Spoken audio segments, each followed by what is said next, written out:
Breaking news చూస్తున్నాం. తమ కస్టడీలో ఉన్న తండ్రి కొడుకులను పోలీసులు అత్యంత పాశవికంగా కొట్టి హత్య చేసిన కేసులో తమిళనాడులోని మదురై కోర్టు సంచలన తీర్పును వెలువరించింది. ఈ కేసులో దోషులుగా తేలినటువంటి 9 మంది పోలీసు అధికారులకు రెండేసి మరణ శిక్షలు విధించింది. అంతేకాకుండా బాధిత కుటుంబ సభ్యులకైతే ఇక దోషులైనటువంటి ఆ పోలీస్ అధికారులు ఇక 1,40,00,000 నష్ట పరిహారం కింద కూడా చెల్లించాలని స్పష్టం చేసింది. ఈ మేరకు first additional district and sessions court judge ఎవరైతే ఉన్నారో ఆయన జి ముత్తుకుమరన్ అయితే సోమవారం తీర్పును ఇచ్చారు. ఇది అరుదైనటువంటి కేసుల్లోనే అత్యంత అరుదైనటువంటి కేసు అని చెప్పేసి అయితే ఈ సందర్భంగా జడ్జి వ్యాఖ్యానించారు.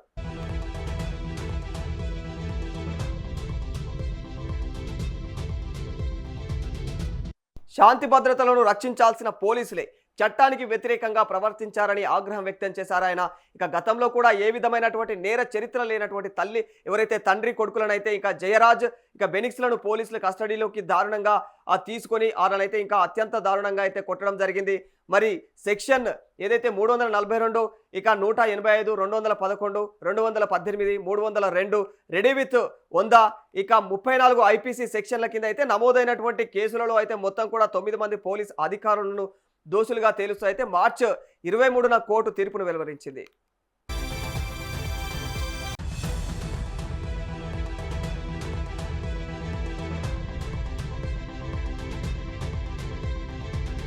తమిళనాడులోని తూత్తుకుడి జిల్లా సాతాన్కులంలో 2020 జూన్ 19న ఇక తండ్రి కొడుకులు జయరాజ్ బెనిక్స్లను అయితే పోలీసులు అదుపులోకి తీసుకుని స్టేషన్కు తరలించారు.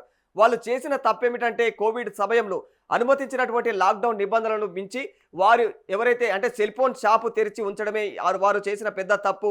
మరి తండ్రి కొడుకుల పైన పలు సెక్షన్ల కింద అయితే పోలీసులు కేసు నమోదు చేసి ఇక విచారణ పేరుతో అయితే వారిని రాత్రంతా కూడా లాకప్లో ఉంచి పాశవికంగా కొట్టినట్లు తెలుస్తోంది. దీంతో తీవ్రంగా గాయపడినటువంటి ఇద్దరిని కూడా మరునాడు ఏదైతే కోవిల్పట్టి అనే సబ్ జైల్లో అయితే పెట్టారు. మరి స్పృహ లేని స్థితిలో ఉన్నటువంటి ఆ ఇద్దరిని కూడా జూన్ 22వ తేదీన అయితే కోవిల్పట్టి యొక్క ప్రభుత్వ ఆసుపత్రికి అయితే తరలించగా ఇక అదే రోజునైతే ఇక టెనిక్స్ 23వ తేదీన అయితే జయరాజ్ కన్నుమూశారు. ఈ ఘటన దేశవ్యాప్తంగా కూడా సంచలనంగా సృష్టించింది.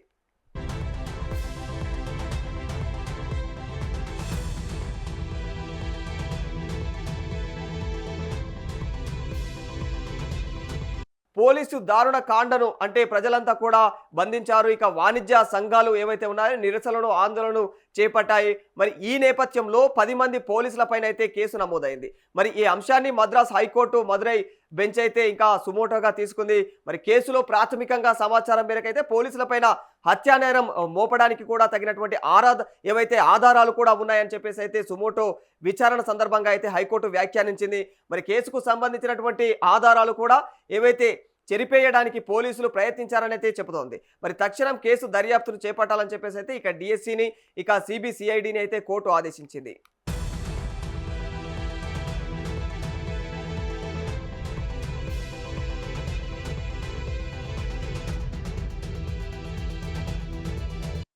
ఆ తర్వాత దర్యాప్తు సక్రమంగా జరగడానికైతే కేసును రాష్ట్ర ప్రభుత్వం ఇక సిబిఐకి అప్పగించింది. మరి ఈ వ్యవహారంలో దర్యాప్తు చేపట్టినటువంటి సిబిఐ పోలీస్ ఇన్స్పెక్టర్ శ్రీధర్ ఇంకా సబ్ ఇన్స్పెక్టర్లు బాలకృష్ణన్ ఇక రఘు గణేష్ పాలదురై హెడ్ కానిస్టేబుల్ ఇంకా ఎవరైతే మురుగన్ ఇంకా కానిస్టేబుల్ ముత్తురాజా చెల్లదురై థామస్ ఫ్రాన్సిస్ ఇక ఎవరైతే వెయ్యిలుత్తు ఇక సామిదురైలనైతే అదే ఏడాది చివరిలో అయితే అరెస్టు చేసి మదురై కేంద్ర కారాగారానికి తరలించింది.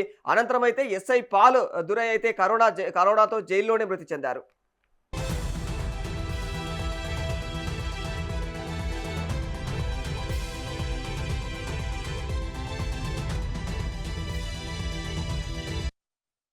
తాజాగా మరోసారి విచారణ చేపట్టింది.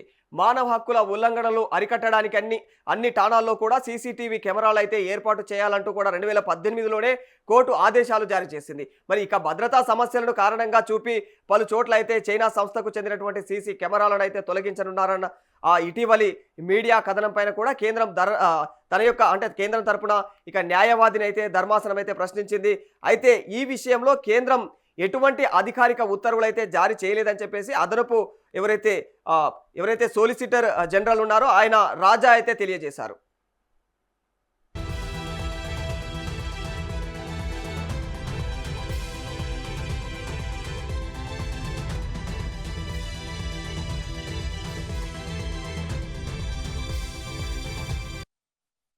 హైకోర్టు పర్యవేక్షణలో సాగినటువంటి ఈ కేసు విచారణలో 1500 పేజీలతో కూడినటువంటి ఛార్జ్ షీటును అయితే ఇక సిబిఐ దాఖలు చేసింది. మరి బాధితుల ఒంటిపైన ఉన్నటువంటి గాయాలు ఏదో దారుణంగా ఉన్నాయని చెప్పేసి తీర్పు అయితే పాఠం చదివిన సందర్భంగా అయితే జడ్జి పేర్కొన్నారు. మరి అవి సహజమైనటువంటివి కావని తెలియజేశారు. గాయాలతోనే వారు మృతి చెందారని స్పష్టం కూడా చేశారు. మరి ఆ గాయాలు బాధితులే స్వయంగా చేసుకున్నారన్న వాదనను జడ్జి అయితే నిర్ద్వందంగా అయితే ఆయన తోసిపుచ్చారు. మరి మళ్ళీ కొట్టడం వల్లే అయితే అంత ఘోరంగా అయితే గాయాలు అయ్యాయని పోస్ట్ మార్టం నివేదిక వెల్లడించినట్లుగా కూడా చెబుతూ ఉన్నారు.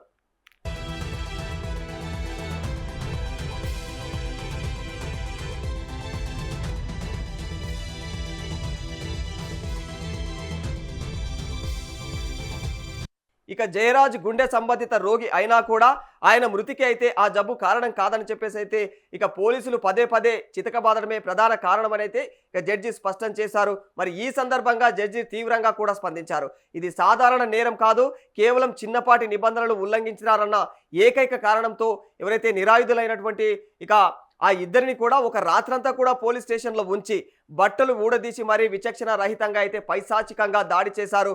మరి కక్ష సాధింపు చర్యగా అయితే ఈ ఘటన కనిపిస్తుందని జడ్జి వెల్లడించారు.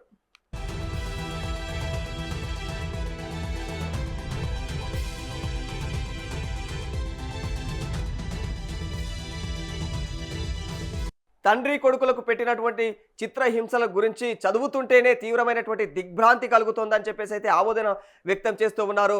ఇక స్టేషన్లో రాత్రి 7:40 నుంచి మరునాడు ఏదైతే వేకువజామున 3 గంటల వరకు కూడా లాఠీలతో తీవ్రంగా కొట్టినట్లుగా కూడా తెలిసింది. మరి లాకప్ గోడలకు కూడా రక్తపు చారులు అంటి ఉన్నాయంటే పరిస్థితి గ్రహించవచ్చు. మరి ఈ కేసు అరుదైనటువంటి కేసులో అత్యంత అరుదైనదని కూడా ఆయన తెలియజేశారు.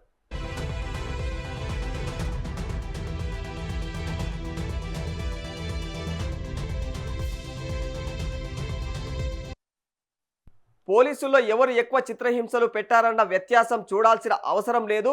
ప్రస్తుత దోషులకైతే కేవలం యావజ్జీవ కారాగార శిక్షతో సరిపెడితే ఇలాంటి నేరాలకు పాల్పడే వారికైతే భయం లేకుండా పోతుంది అని ఆయన పేర్కొన్నారు.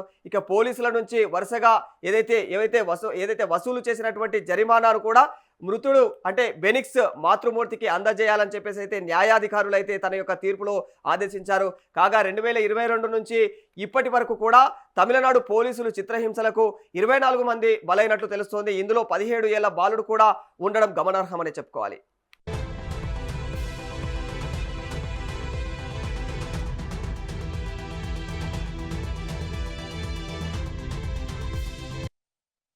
దేశంలోని పోలీస్ స్టేషన్లలో సీసీటీవీ కెమెరాల ఏర్పాటు విషయంలో తగినటువంటి సాయం అందించడానికైతే తమ ముందు హాజరు కావాలని చెప్పేసి అయితే కేంద్ర హోంశాఖ కార్యదర్శిని సుప్రీంకోర్టు ఆదేశించింది.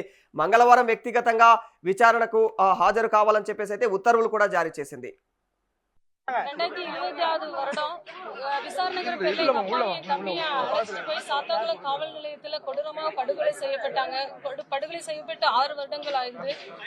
நாங்க எங்களுக்கான நீதியை நீதிமன்றம் எங்களுக்கு வழங்க நாங்க நம்பி இருந்தோம். நீதிமன்றம் இன்னைக்கு எங்களுக்கு அதுக்கான நீதியை வழங்கியிருக்காங்க. இதுக்கு எங்களுக்கு உறுதுணையா இருந்த எல்லா மக்களுக்கும், ஏன்னா எங்க துன்பத்தை அவருடைய துன்பமா நினைச்சு எங்களுக்காக இன்னைக்கு வர இந்த நிமிஷம் வரை எங்களுக்காக சப்போர்ட் பண்ணாங்க. எல்லாருக்குமே எல்லா மக்களுக்கும் நான் நன்றி செலுத்துகிறேன். அதுக்கப்புறம் எல்லா சமுதாய மக்கள், எல்லா அமைப்புகள், அரசியல் அமைப்புகள், பொதுமக்கள், எங்க ஊர்ல உள்ள மக்கள் எல்லாம் போராட்டம் பண்ணதுனால மதுரை உயர் நீதிமன்றம் தானா முன் எடுத்ததுனால எங்களுக்கான நீதி கிடைச்சிருக்கு. நீதிமன்றத்துக்கு ரொம்ப நன்றி. இதுக்கு எங்களோட இதுவரை எங்களுக்கு உறுதுணையா இருந்த பத்திரிகை துறைகள், மீடியா, தொலைக்காட்சி மீடியா எல்லாருமே எங்களுக்கு இதுவரை சப்போர்ட்டா இருந்தாங்க. எல்லாருக்குமே நான் நன்றி சொல்றேன். இன்னைக்கு கிடைச்ச நீதி எல்லா பாமர மக்களுக்கான கிடைச்ச நீதி. இதுக்கு இது கேஸ் நடத்தினதே இனிமே இதே போல எங்களை போல ஒரு குடும்பம் இதே போல பாதிக்கப்படக்கூடாதுன்னு தான் நாங்க நினைச்சோம். அதே போல இனிமே நாங்க பாதிக்கப்படாது அப்படிப்பட்ட தீர்ப்பா இருந்துச்சுன்னு சொல்லி நாங்க நம்புறோம். நீதிமன்றத்தை நம்பினதுக்கு நீதிமன்றம் எங்களுக்கான நீதியை வழங்கியிருக்காங்க. இனிமே இது போல ஒரு குடும்பம் பாதிக்கவே படக்கூடாது. சாத்தான்குளம் காவல் நிலையத்தில் தந்தை மகனை கொலை செய்த குற்றவாளிகள் அனைவருக்கும் நீதிமன்றம் எந்த கருணையும் காட்ட முடியாது. இது அரிதினும் அரிதான வழக்கு. காவல் நிலையத்தில் மரணம் என்பது மனிதநேயமற்ற செயல். இவர்கள் மனிதராக வாழ்வதற்கு தகுதியற்றவர்கள். இவர்களுக்கு மிக கடுமையான தண்டனை வழங்க வேண்டும் என்று சொல்லி அனைத்து குற்றவாளிகளுக்கும் இரட்டை தூக்கு தண்டனையை மதுரை அமர்வு நீதிமன்றம் கொடுத்திருக்கின்றது.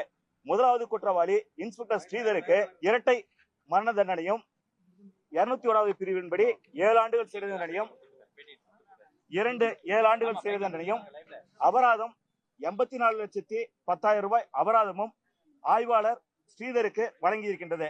இரண்டாம் குற்றவாளி SI பாலகிருஷ்ணனுக்கு இரட்டை மரண தண்டனையும் ஒரு 7 ஆண்டுகள் சிறை தண்டனையும் ஒரு ஓராண்டு சிறை தண்டனை ஒன்றும் அபராதம் 84,10,000 நீதிமன்றம் வழங்கியிருக்கின்றது.